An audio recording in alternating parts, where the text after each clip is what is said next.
Ducrot sont là dans l'after, de partout entre Crystal Palace et Manchester United. On revient sur cette rencontre évidemment avec Philippe Auclair et les drôles de dames dans un quart d'heure. Elles arrivent, les questions de l'after, mais juste avant, on était en plein avis tranché de Daniel après Marseille-Nantes hier et Romain Canuti est donc avec nous du Phocéen. Romain, merci d'avoir patienté, t'as entendu l'échange entre Daniel et Pierre. Très intéressant. Qu'est-ce que tu veux ajouter toi? Parce que je sais que vous en avez parlé aujourd'hui dans votre talk du Phocéen. Ouais, alors déjà vous dire que c'était Walter Birsa. Oui. Le Slovène, voilà, ça c'est l'Auxerrois, une info cadeau. Non, voilà, sur le, je pense qu'il y a, et ça a été dit là très récemment, c'est toi qui en parlais, il y a aussi ce moment, cette dictature de l'instant. Pour tout vous dire, moi au match, j'étais au stade Vélodrome et en tribune de presse, j'avais à côté de moi tout le staff de Nantes, notamment l'adjoint de Ranieri, et qui au but nantais a tapé sur la table comme un fou, crié comme s'il était dans son salon sur chaque but. Bon, évidemment, c'est un peu bestial, mais au moment où l'OM a marqué, alors je ne suis pas rémunéré par l'OM, je suis censé garder mon flegme, voilà, au moment du but de l'OM, j'ai crié, j'ai pas été le seul journaliste, tout le monde s'est fait un plaisir de crier sur ce pauvre staff nantais qui avait eu le malheur de trop manifester. En tribune de presse, ça en tribune de presse, voilà. Ah alors, ça pour le coup, excuse-moi, moi je trouve ça scandaleux quoi. Les deux attitudes, hein, moi je trouve. Je viens du parc où j'en ai subi de pas mal, donc bon. Ah mais non, mais moi dans les deux cas, moi les mecs qui font ça. Évidemment, mais c'est pour te dire moi Romain, ça m'a jamais. Alors excusez-moi, c'est pas le débat. Moi ça m'a jamais choqué. Et pour avoir commenté les matchs du PSG sur France Bleu, qui est une radio partisane, ça m'a jamais choqué qu'il y ait un échange, qu'il y ait du chambrage, etc. entre journalistes. Moi ça me dérange pas. Ça n'est resté à ce stade-là parce que 5 minutes plus tard, à 7 étages plus bas, au moment des conférences de presse et des zones mixtes, j'ai recroisé un des membres du staff du AC Nantes et on s'est regardé tous les deux en souriant, un peu honteux, en se disant on était dans le feu de l'action, on était là et puis on s'est regardé, voilà, on se serait serré la main volontiers, on aurait échangé. Vous avez fait votre match. Voilà, il y a vraiment rien d'autre là-dessus. Quand Pierre, on en parlait la dernière fois, quand Pierre se prend en photo dans le métro marseillais en rentrant de la gare parce qu'il a assisté à une victoire du PSG à Marseille, bon, on peut se dire c'est puéril, il cherche à mettre le feu. Voilà, on est dans le truc et je pense que la réaction de Daniel sur le coup en montant sur ses grands chevaux en se disant tiens, le fair play, j'en ai marre, pourquoi il a pas rendu le ballon, ça rentre aussi dans ce cadre-là. Après, on se rend compte que ce qui s'est passé, c'est pas ce qu'avait fait Marco Vermars à l'époque avec Arsenal, où Wenger avait demandé à rejouer le match parce qu'il y avait eu un but directement. Il s'est quand même passé du temps avant que ce ballon rendu se transforme en but. Il y a eu un corner, il y a eu un arrêt de Tatarusanu, et il y a même eu une faute de Luis Gustavo sur Nicolas Palois qui fait que le but n'aurait pas dû être accordé. Donc quelque part, cette histoire de fair play, je veux dire, à ce moment-là, on peut aussi parler de l'ouverture du score de Nantes, où le ballon récupéré par les Nantais, c'était en fait l'arbitre qui contre le ballon. À ce moment-là, on aurait pu se dire, tiens, l'arbitre, dans un élan de fair play, aurait pu arrêter le jeu en disant, attendez, j'ai coupé l'action des Marseillais. Évidemment, c'est pas ce qui s'est passé. Et personne n'a dit, voilà, c'est de la faute d'Anthony Gauthier s'il y a eu l'ouverture du score de Romain, c'est pour ça que moi, je dissocie bien l'acte fair play ou non fair play de la touche. Et ensuite tous les erreurs d'arbitrage dans le match, tous les faits de jeu, parce que le but, moi j'en ai jamais parlé derrière, parce que c'est effectivement bien plus tard et c'est effectivement bien différent de la touche pour moi. Oui. Mais si je pense que vous allez trouver Dimitri Payet ce soir et que vous lui faites passer un examen de fair play comme le code de la route là, avec réponse A, réponse B, je dépasse pas, et que vous lui dites tiens, là dans cette situation, qu'est-ce que tu fais, le ballon, il dit oui. Je pense pas qu'il vous regarde droit dans les yeux en vous disant non mais attendez, moi là je vais essayer de marquer parce que les Nantais je les déteste. Oui, bien sûr. Voilà, donc Romain, au final, tu dis quand même que c'est un manque de fair play. Mais que dans l'action, on peut comprendre. Mais qu'en fait, il faut l'accepter parce que le foot est comme ça et basta. Mais sans dire le foot est comme ça, quand 10 minutes plus tard, je vois Valdemar-Kita totalement furieux et qui parle de ce truc-là en disant elles sont où les valeurs du football et compagnie, en passant furieux dans les couloirs du Vélodrome, et que je me dis mais c'est le mec qui a refusé de donner la recette au club amateur qu'il a rencontré en Coupe de France il y a 2 mois, c'est bien lui là qui est en train de dire ça. Forcément ça me fait rigoler, forcément j'ai cette réaction de me dire... C'est pour ça que je disais que personne peut donner de leçons finalement et qu'il ne faut pas en donner. Évidemment, non mais évidemment, et c'est vrai que, et de la même manière, et même si je suis petit, je suis né en 1985, mais évidemment que quand on voit Franck Sauzet donner des leçons à Marco Verratti, je me mets totalement à ta place. On se dit, c'est quand même un peu fou, hein, voilà, concernant l'équipe à laquelle il a appartenu. On est d'accord, tu vois, même en étant Marseillais, je suis capable de reconnaître ce genre de choses. Mais là, sur le coup, je trouve que Payet, c'est quand même pas du même ordre. Sur le coup, il y a une situation de match. Évidemment que Marseille sait ce que c'est gagner du temps et que c'est pas dans ce stade, non messieurs, on cherche toujours à jouer. Il faut se rappeler que Barthez, en 2004, là, quand on avait fait le parcours en Coupe UEFA, il avait pris un carton jaune à chaque match à domicile, tellement il gagnait du temps sur les dégagements et autres. Oui, tout le monde le fait de manière. Tout le monde le fait. Voilà, moi je pense que la décision, ça doit venir d'un arbitre, ça doit venir de quelqu'un, et d'ailleurs c'est la règle. On ne sort pas, un joueur n'est pas autorisé à sortir le ballon, c'est l'arbitre qui doit arrêter le jeu. Donc quelque part, ça veut dire que au bout d'un moment, le board, la FIFA, tout ça, ils se sont rendus compte que c'était un arbitre. Voilà, il y avait des abus et que c'était à un arbitre de prendre des décisions là-dessus. Et bon voilà, vu le match d'Anthony Gauthier, on se doute bien que dans les dernières minutes, il n'avait pas trop la tête ou les capacités intellectuelles pour prendre ce genre de décision. Donc voilà, on arrive à ces errements-là, mais il ne faut pas pour autant dire que les Marseillais sont sans foi ni loi, que c'est un truc, c'est dans le feu de l'action. Et voilà, et je pense que derrière c'est assez retombé. J'ai vu des réactions quand même assez classes derrière, celle de Claudio Ranieri qui dit que bon, il y a eu des erreurs de part et d'autre. Voilà, c'est à oublier. Rongier aussi qui a été.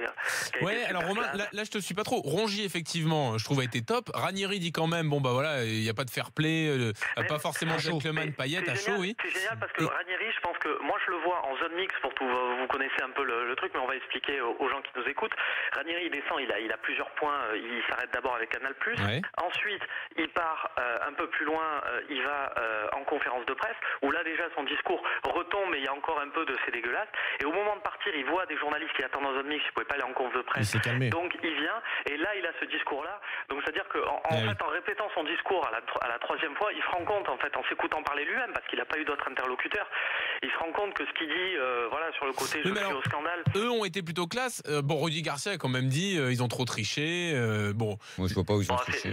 Voilà. Bah, il a l'impression qu'ils ont fait que simuler et qu'ils ont gagné du temps comme ça. De toute façon, Garcia, moi je n'arrive pas à comprendre. Dès qu'il parle après un match, je comprends pas ce qu'il raconte. Oui, Romain, t'as raison. Rudy Garcia après un match, pour moi, c'est un grand mystère. Moi, je ne comprends pas ses analyses de match, ses réactions, ce qu'il a fait autour des matchs du PSG, ce qu'il dit encore hier, je comprends pas. Mais bon, comme il arrive à avoir des bons résultats et que ça se passe plutôt bien à l'OM, on en avait parlé ici. C'est vrai qu'il a ce côté langue de bois un peu lunaire par moment. Mais je sais même pas si c'est langue de bois. Moi, je comprends pas ce qu'il dit. Sans faire, voilà, d'une manière générale, pour revenir sur ce problème de fair play, sans faire du romantisme à deux balles et du football de gauche. Vous savez que j'ai été formé à SoFoot. Mais quelque part, est-ce que ça serait pas quelque part rassurant de se dire que finalement ce foot-là, même si on nous met des matchs tous les 3 jours, quelque part c'est super parce qu'on a encore cette adrénaline-là, on a encore ce truc où on se comporte comme des gosses devant les matchs, et même si c'est vrai que du coup on bafoue un peu dans le feu de l'action les règles du fair play, quand même, on est quand même, voilà, ça reste dans les limites de l'acceptable. On n'est pas à se dire, bon, mais c'est normal, il a craché sur un adversaire ou quoi que ce soit. T'as raison. Mais de toute façon, c'est pour ça que je suis d'accord avec toi. Moi, j'ai juste une pas une question, mais une remarque. C'est que moi, par contre, hier, et c'est un truc de fond. On en a parlé dans Team Duga.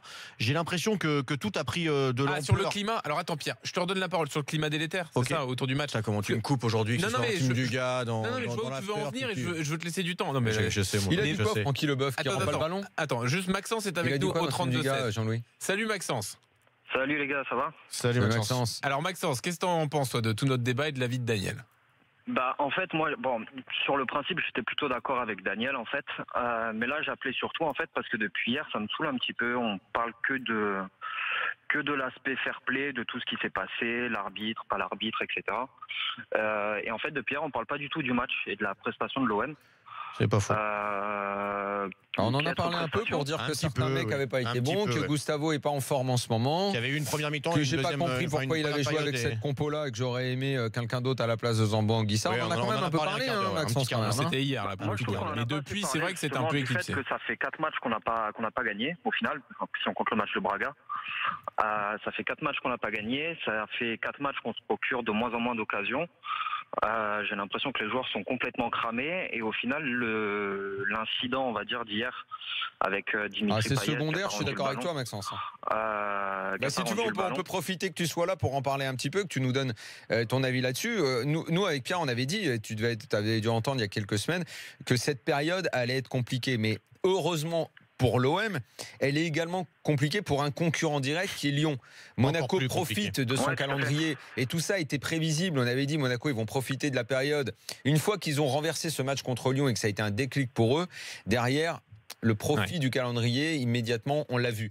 Et Lyon et Marseille sont très fatigués en ce moment, Maxence, tu as raison. Et c'est ça qui fait que les prestations sont pas bonnes. Alors quand même, néanmoins, que je trouve que la volonté, la détermination reste essentielle à l'OM, alors qu'à Lyon, elle est pas si évidente que ça. La grosse différence, Maxence, et ce qui doit peut-être te rassurer, toi, en tant que supporter de l'OM, c'est qu'effectivement, en ce moment, les matchs sont un peu plus délicats pour Marseille. Alors, ceci dit, dans les 4 matchs, tu as quand même un match que tu perds, mais où tu es qualifié. Et un où tu es qualifié. Et 2 où c'est contre le PSG, et le PSG dans une période où ils peuvent pas se permettre de laisser passer quoi que ce soit, parce qu'il y a le Real qui arrive. Donc, c'est compliqué pour l'OM, mais c'est pas dramatique. Ouais. Et en plus, la grosse différence, je voulais dire, c'est que au niveau de l'état d'esprit, moi je suis persuadé que le groupe marseillais ne lâchera pas. Alors j'en suis pas persuadé pour Lyon. Maxence, merci d'être venu au 32-16. Pierre, tu veux insister sur le climat du match? Non, je voulais demander l'avis à Romain qui était sur place, mais même sur le fond, pour avoir, c'est ce que je dis dans Team Dugas, pour avoir fait 2 matchs et demi le jour hier de Première Ligue.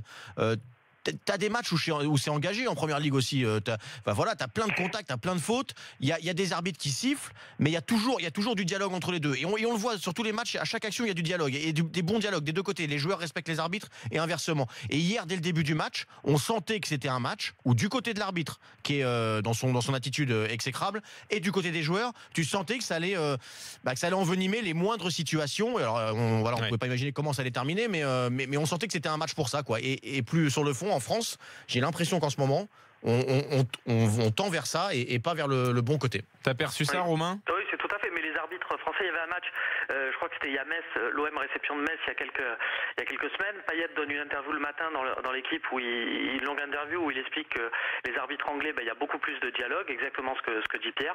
Le match démarre depuis 5 minutes. Payet se fait réprimander par l'arbitre qui voulait un peu se payer, Payet par rapport à l'interview de l'équipe qu'il avait lu le matin.